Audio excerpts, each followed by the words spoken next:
Welcome to the Black Doctors Talk podcast. I am Dr. Christopher Holmes, host for this episode and member of the Black Doctoral Network. Today, I'm joined by Dr. Keith Adams, who is an academic and athletic leader, as well as the founder of the nonprofit CKA SAVE Project. Welcome, Dr. Keith Adams. Sir, how are you doing? Thank you for having me. Oh, no problem. Thank you so much for joining me. This is going to be a great interview for our listeners, and I hope they find this very informative and great information that you're going to give to them. So first, I would like for you to start by telling our viewers and our listeners a little bit about your background. Where does it all begin for you? Well, all of this began because I was an underperforming high school student athlete who didn't know I was an underperforming student athlete until second semester of my senior year, when I started to apply to colleges and universities, and I saw that I overemphasized my athletic development and underemphasized my academic development. And I was fortunate to have strong mentors in my life, my high school coach, Hank Alada, as well as many people at my school who helped me apply to colleges and learn how this works. And the funny thing was, I applied only to 3 colleges, and one school let me in with my poor GPA and said I should go to summer school and do the bridge program. And of course, being a smart aleck senior, I needed my summers to rest, even though according to my transcript, I spent a lot of time resting the last 4 years. I didn't want to go to community college because I thought I was better than that. In hindsight, it would have been a tremendous opportunity for me, but I didn't know. And I ended up attending Lincoln University in Pennsylvania for 1 semester. And actually, when I was at Lincoln, I did well academically. I didn't play, although I had the opportunity, but being an out-of-state student was a financial burden to my family. So I ended up transferring back and actually going to community college and starting my journey there, again, with the help and support of my high school coach, as well as people from my community. So that's kind of how I even understood about finding a better balance between academic and athletic success through my own journey. So when you completed your undergrad degree, you entered into the field of education. What sparked your interest in education? Well, I graduated from Bowie State University, and what sparked my interest in education was Schoolhouse Rock. When I was 5 years old, I actually watched Schoolhouse Rock, and there was one Schoolhouse Rock about the preamble to the Constitution. And I woke my father up and asked him, what is this Constitution thing? What is this we the people? And he said, if you let daddy sleep, daddy's gonna take you to the store. And he actually bought me World Book Encyclopedia, which will date me in terms of my age. So I have always had a love for social studies, and that's what my undergraduate degree was in. I have a bachelor's in history. All of the other things with athletics formally kind of came later. I did get my master's in teaching because I love the art of instruction. And what coaching is just teaching in a different area, in a different platform. So that's what sparked my love for education. And everything else just had a way of fitting in as I continued to grow and develop. So you get into education, you love it, you begin to coach, and you become a leader also in the school. And then you decide, I'm going to add something else to my plate. I'm going to start a nonprofit called CKA SAVE Project. So tell the listeners a little bit about why you started it and why that program is so important. Well, I coached high school basketball for about 10 years, and then I transitioned into coaching college. And I coached for an academically motivated and structured Division III school in the state of Maryland.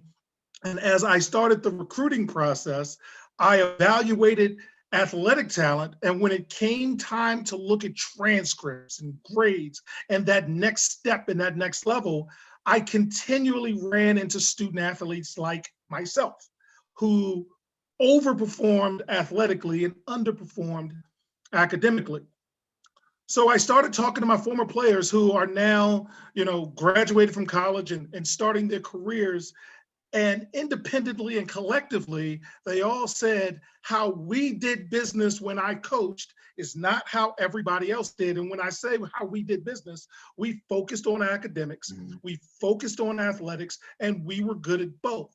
So I had the idea, and I mentioned when I was in high school to my high school coach that one day I'm going to get my former teammates and everybody involved, and we're going to do something positive. And he blew me off. It was around the time of the Charles Barkley "I'm Not a Role Model" Nike campaign. And then years later, I just saw that as an opportunity. So my former players who were now lawyers, attorneys, they're business leaders, they helped me with the paperwork. They helped me form a nonprofit. They helped me form the Inc. They helped me with the tax preparation work with the IRS to become a 501c3. And literally the CKA SAVE Project stands for Coach Keith Adams, myself, and SAVE is an acronym for Student Athletes Valuing Education, because that is our premise. We want to assist student athletes and the people who work with them through educational and professional development. And how we do that on one side is we're academic and athletic consultants. We give independent information so student athletes and their parents are better informed. We do academic measuring and monitoring. So if you are a student athlete who works with us, we take you on, and every 3 to 4 weeks, we help you with your grades and your academics. And if you need additional assistance beyond the school day, we have learning specialists who you schedule independent appointments with, all virtually, and this is done before COVID, to just better help you. So we're very excited about it, and we look forward to expanding our reach and our growth, as I have a book coming out in the fall that talks a little bit about my own journey and how finding the balance between academics and athletics can better help you as a student athlete moving forward. I'm so glad that you brought up parents into the conversation. I want you to talk a little bit about why it's so important for parents to understand the value of education and academics as it relates to their own student athletes. Yes, well, we want parents to also be educated consumers. And by actually giving parents independent information, they can better help their own student athlete make better decisions. In our industry, in terms of athletics, there's a large contingency of folks who transfer from school to school, and that's some controversy. On our end, we don't look at it as controversy. We look at it as, why did you pick that school in the first place? What was your process? What homework did you do? So what we talk to parents about is not where your child should go. That is a family decision. We ask, what is your end goal, and what is the best way to get to your end goal, and how can we serve you in terms of information, programs, workshops to better help you become informed and then make a great decision for your family. I think that's so important. I shared with you that I also used to coach, and I used to always tell my athletes, everybody thought they were going to a D1 university, right? Everybody's going D1, everybody's going pro. And I used to tell them, I'm not saying it's impossible, but when you look at yourself as a student, you got to look at both sets of numbers, what your stats look like and what your transcript looks like, because those two things will help you get to where you have to go. But if any one of those things are out of balance, I hate to crush your dreams, but we have to be realistic about what's possible for you and where you can potentially go. And absolutely. And that's why we crave our independence in terms of helping students by first giving them an interview and asking the student away from the parent, what are your end goals? And then we give student athletes an academic assessment to assess their skills. If you're a basketball player and I'm evaluating you as a player, I need to see you play basketball. If you're a football player, I need to see you play football. I need to know how much you can lift and so forth. If you're a track athlete, I want to know your times and I want to know what the conditions were. But academically, you need to do academic related tasks for me to know, for our organization to know how best to serve you. So we do provide that academic assessment, and then we are independent. We ask you, please send us film, please send us whatever you have in terms of your sport. And our learning specialists, our academic and athletic success coaches review your information. And based on our years and years of experience, we give you what is essentially your draft grade. Here's what we think independently of everybody to better assist you in making your own decisions in terms of what level you can play, what schools you should look at, et cetera, both academically and athletically. Do you see the services that you provide being in higher need in Black, Brown, and low SES communities? Yes, I do, because of athletic identity. A lot of student athletes view themselves only through the athletic lens, and they kind of put all of their eggs in the athletic basket. In addition, a lot of parents kind of put whatever hopes and dreams they may have had previously in their own high school or college careers kind of on the athlete. And what we want to do is say, no matter what, using basketball, which was my primary sport as an example, a college basketball career, if you're fortunate enough to play on any level, is about 100 to 150 games. Then what? Yeah. So we really focus on every kid we work with. We say our goal as an organization is for you to graduate. And the greatest accomplishment I've ever had outside of being a parent is that 90% of the student athletes we've worked with directly have college degrees, and they're good husbands and fathers. And my female student athletes are good wives, mothers, business people, and they are transcending, and they are the next generation who have taught and learned these skills, and they apply them into their daily lives. And that's what we're very happy and fortunate to just be a small part of that. Yeah, that's awesome. So I have to ask you, with all this great work that you're doing, who has had a tremendous impact on you in your career field? Well, outside of my father, and I'm a daddy's boy, my former high school coach, Hank Galata, who passed around this time last year, he was the biggest influence because he did what great teachers do, and that's take an interest in you outside of the classroom. There wasn't a decision that I made as a 16-year-old through now that I didn't get his counsel, not his approval. It was the counsel. It was the listening. It was, hey, here's what my thought process is. Here's what's going on. What do you think? And we have conversations. We listen. And that's one thing I attempt to do in my role now is tell us what you're trying to do. Here are some ways, but I'm going to always say there's no right way. There's a preferred way. Yeah. But to use a track reference, you have to run your own race. You have to run. We're here to cheer you. We're here to root for you. On occasion, we have to chastise you maybe if you're going the wrong way. But at the end of the day, we want to put you in the best possible position to make the best decisions for you and create that sense of intrinsic motivation, which goes a lot to my doctoral research in terms of finding a balance between academic and athletic motivation. So that's kind of how we look at that. Wow, I think that in personal investment is truly important. And I think that's what makes the difference between a good and a great coach. They have those personable interactions with their players and their students. So you've been doing this for a long time now. So what is one thing you wish you would have known earlier in your career? When I founded the CKA SAVE Project, I knew big picture. I knew that we need to do events. We need exposure for student athletes because we previously did holiday basketball tournaments.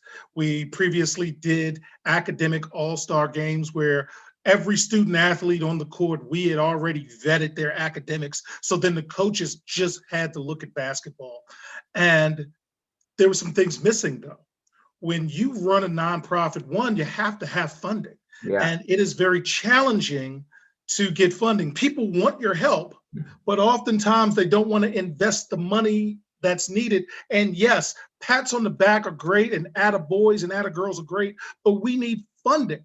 And we funded scholarships. We did a lot, but if our events didn't make enough, we didn't have enough money for the infrastructure, the insurance, the professional development in terms of being a part of great networks like the Black Doctoral Network, being able to attend these professional developments, to be around these brilliant scholars and people in the industries that can help it grow and expand. So as we continue our work, as much as we hated to do it, we had to dial back and say we can no longer, and this is again pre-COVID, we can't do these events anymore because of the funding.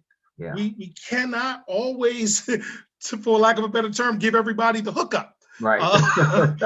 We're an industry, we're a professional organization, and we're pros, and we need to be compensated to give you the best that we can give you. So we make our prices competitive, but as we move forward, we've had to say no a lot, and that was pretty challenging because we're the helpers, and the helpers want to help, but we can only do but so much with limited funding. So we do our annual capital campaigns, we do all of the other things, but we had to dial back a lot and take some financial hits. Again, prior to COVID, the previous presidential administration, a lot of donations and different types of things kind of dried up. When Obama was in office, there was a lot more giving and willingness to give, but again, that's not right or wrong. That's the reality we lived running an educational nonprofit, that yes, people love the work we do, but when it comes time to fund and put their dollars behind this idea, there was a gap, and we've had to make adjustments with that. But again, like any good coach, like any good organization, we adapt, we adjust, and we continue to move forward, and we're excited about the work we're doing. And that's the next question I have, with even with the financial challenge that you just spoke of, what is it that continues to drive you to do this work? The student athletes. When you've worked with people directly, and again, just a small part, we're just trying to give you a better head start, and for them not only to exceed academically, but athletically, and move on to college. And more importantly than in anything, we're in our 11th, going into our 12th year of working with student athletes. Now we have student athletes we work with directly who are in one of our superstars is a nursing leader for an emergency ward in Los Angeles. And of course, during COVID, they're on the front lines, and they're utilizing the skills, the time management, the organizational skills, the self-advocacy, the structure, the discipline, the support.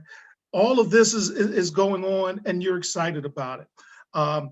We have people doing all types of wonderful things, and that's what drives you, because every generation needs structure, which is boundaries, accountability, which is the discipline needed, and support, which is help.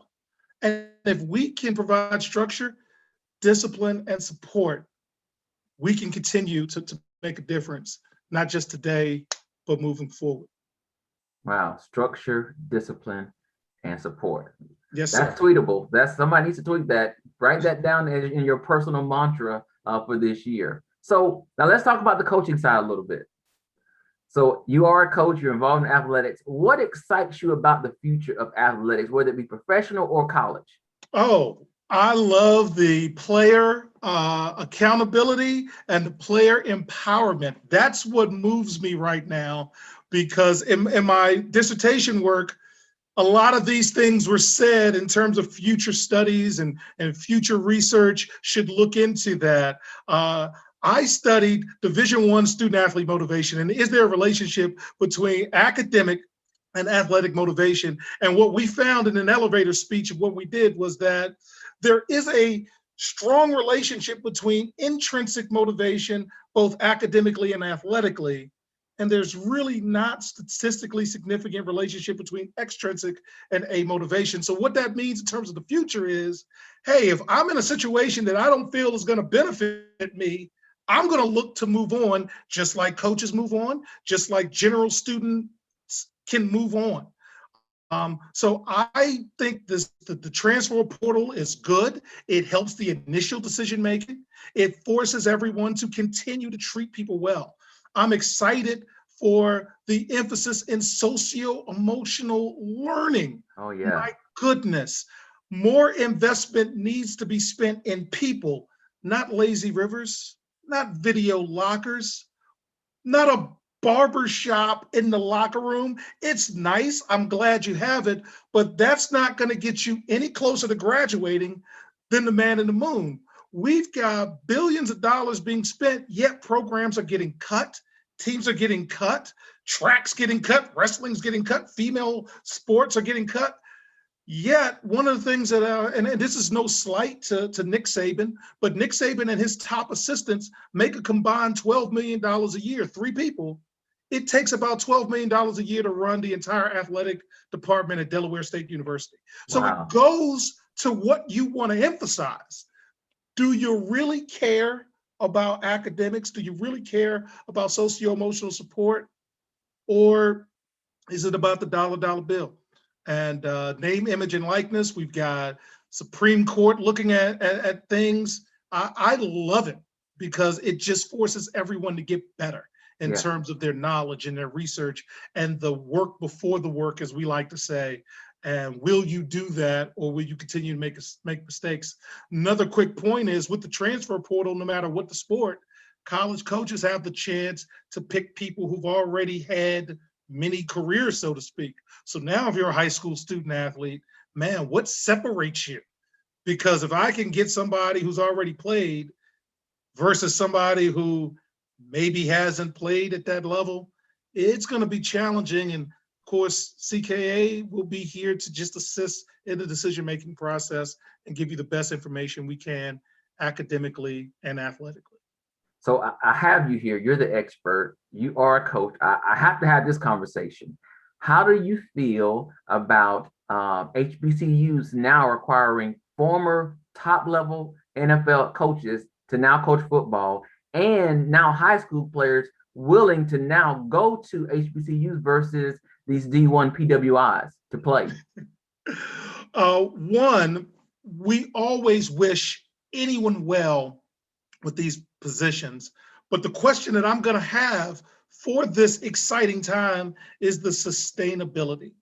Deion Sanders got the job at Jackson State, and I had a chance to watch them on national TV, which I think Coach Sanders has a little bit to do with, because he's a Hall of Fame player and a tremendous personality. But will the investment be there long term? Will you invest in upgrading facilities? We all heard about what happened at Grambling a few years ago. I know Eddie George is at Tennessee State. Again, are you going to invest in all of the things needed, or is this just about Saturday? If it's just about Saturday, you're going to be like everyone else. But if it's about Sunday through Saturday, I think you have the opportunity for sustained success. And because they already have some financial means and wherewithals, that hopefully can close the gap, because that's one of the issues with HBCUs, is just the continual funding as they compete with PWIs. Yeah. So let's go this direction. So you mentioned, you sometimes are limited in how many students you can work with, whether it be funding or just maybe capacity in itself. What advice would you give someone that wants to get into the work that you do with CKA SAVE Project to continue or extend the work that you're doing? Well, I will give them the same advice I was given as a doctoral student.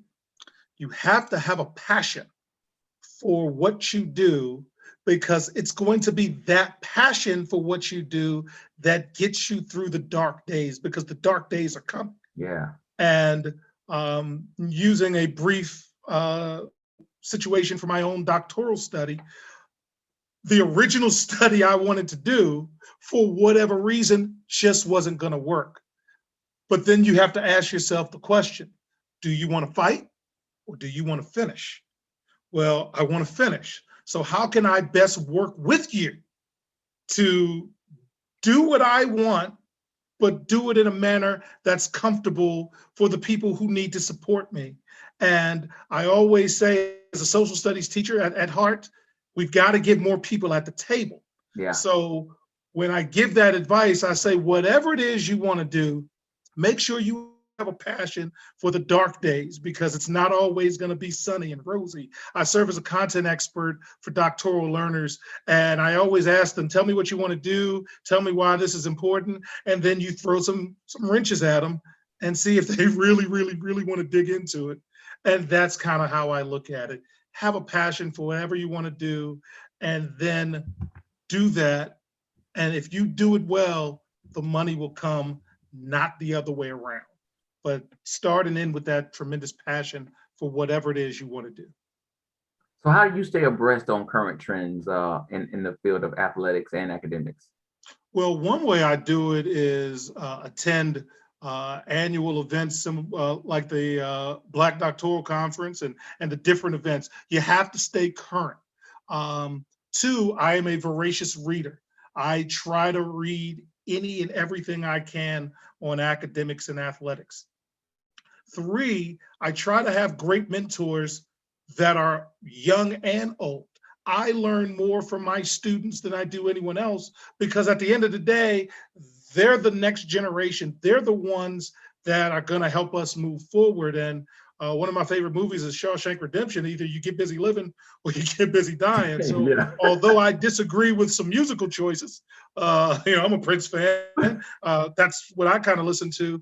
I still ask questions and say, why is this person popular? Why is this important to you? It's the same thing academically. How can we best serve? What is it that the teacher did or didn't do that helped you or didn't help you understand this concept?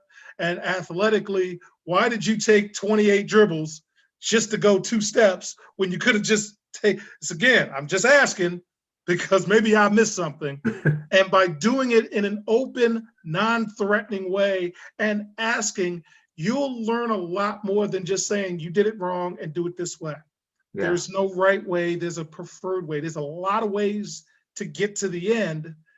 I'm just fortunate enough to believe that finding a balance between academics and athletics is a good, long-standing way to do that. And the proof is in the success we've had since 2009. So in all of your work and all of your experiences, what would you say has been your biggest failure? And then I want you to share how you overcame it, but also what you learned from it.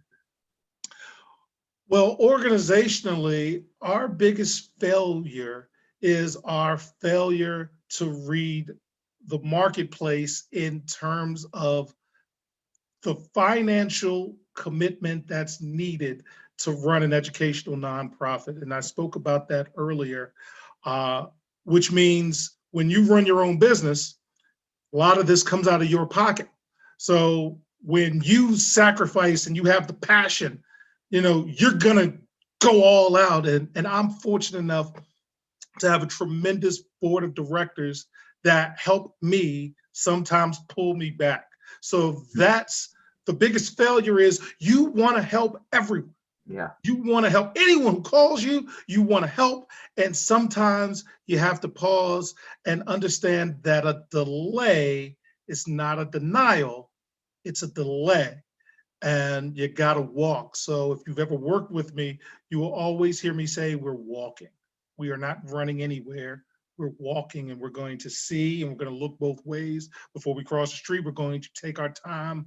To use a Coach Wooden analysis, we're going to be quick, but not hurry.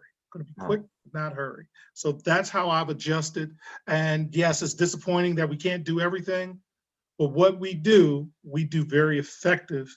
And that's why we're able to sustain. I love that. I love that. Quick, but not in a hurry. That's definitely a basketball coach right there. So so we talked about failure. So let's talk about success. How do you define success? And then how do you get there? I define success by that internal happiness, because everyone is different, and going back to the run your own race.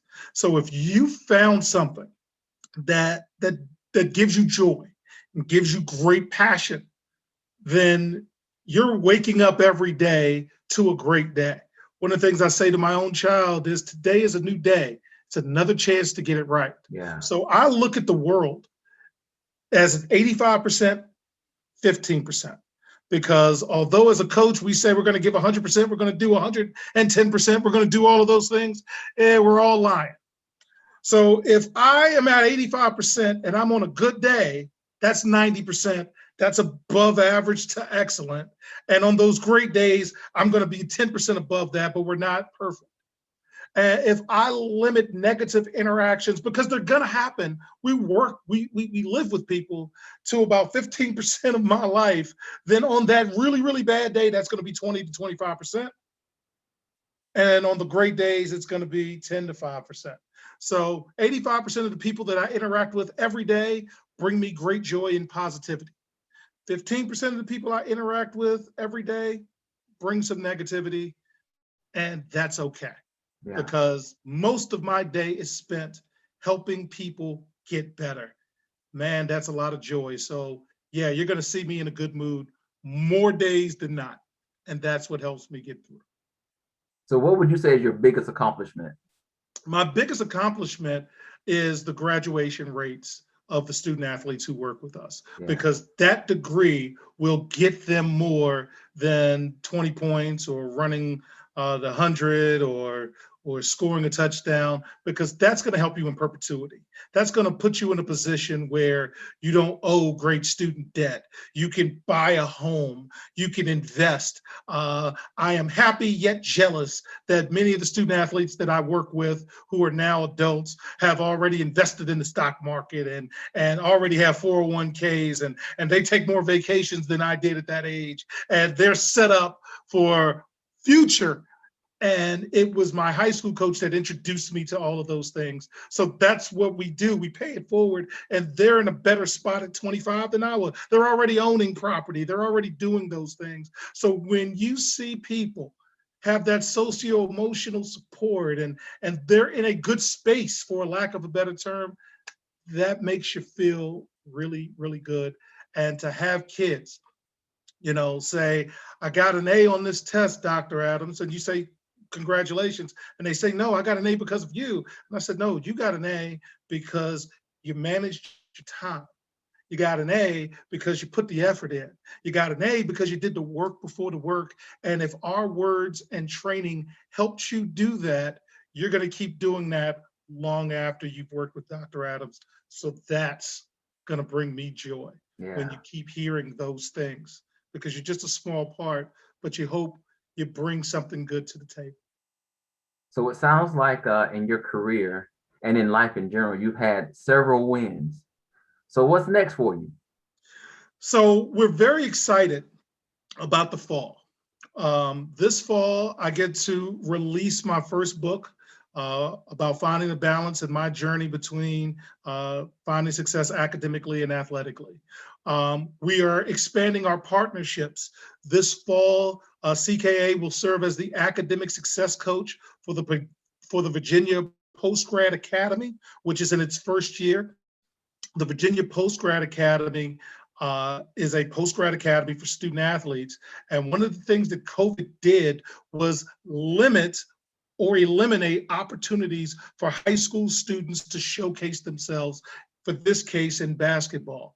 So with the transfer portal, with all of these different changing items, you often have student athletes who are academically in good shape, but they want to chase their own dream and bet on themselves and take a gap year to get better. So we serve as the academic success coaches. We meet with them, and if they need to take another high school course to better their sliding scale with the NCAA Eligibility Center, we help them with that.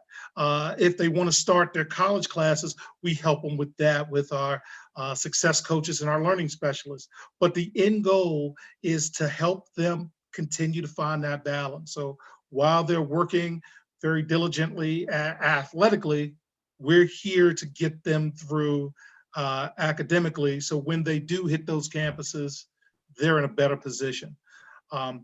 We also are expanding our workshops and our academic measuring and monitoring services, our academic and athletic consulting services. So we're really looking forward to expanding nationwide, because all of this is being done virtually, which was the direction we were going in prior to COVID anyway. So now I can help someone in Alabama, Tennessee, California. It doesn't matter. We all have access to each other, and that's wonderful. Yeah, I'm looking forward to hearing and seeing bigger things from you guys at CKA SAVE Project. I'm excited about it. So how has your affiliation with the Black Doctoral Network enhanced your career? Well, the first thing that the Black Doctoral Network did for me was give me an opportunity as a burgeoning researcher, the chance to present my information publicly and get feedback from like-minded people. I can't tell you, I actually presented at the conference in Philadelphia, and one of my good friends, Dr. Sellers, who we went to middle school together, Dr. Kim Sellers, a tremendous mathematician, brilliant scholar, and a tremendous friend. She gave me some information and said, you should probably, work with these folks. And I can't tell you how beneficial it's been. And since then, we try to help, we try to support. Things like this great interview comes from these relationships. And one of the things I tell the people I work with as content expert is get with groups like the Black Doctoral Network, because those are the people who have either been through it and can give you advice, or are going through it themselves and create those like-minded allies that we all need to help us get through the challenge of obtaining the highest educational degree you can, which is a doctorate. So kudos, and I am forever indebted for just the time and the consideration and efforts people at BDN have given to me personally. And again, I can't thank them enough, and I highly encourage folks to join and become a part of this wonderful organization. Well, that's awesome. We appreciate you. I thank you so much for joining me today. Thank the listeners for joining us today. It has been a pleasure, Dr. Keith Adams, to have you here with us. Will you please tell our viewers and listeners where they can go to learn more about you and the work you're doing? Well, simply go to www.ckasaveproject.org. That is our website. You can also follow me on Twitter and Instagram at CKA SAVE Project. And we would love the opportunity to speak and work with you, and hope you find it in your hearts to donate a little bit to assist us continue our mission to assist student athletes and the people who work with them through educational and professional development. Awesome. Thank you so much. No problem. Thank you so much. Please be sure to stay connected to the Black Doctoral Network and connect with us on all of our social media channels. Thank you for joining us today for the Black Doctors Talk podcast. We hope you will join us again next time. But for now, be sure to like, share, subscribe, and tell a friend.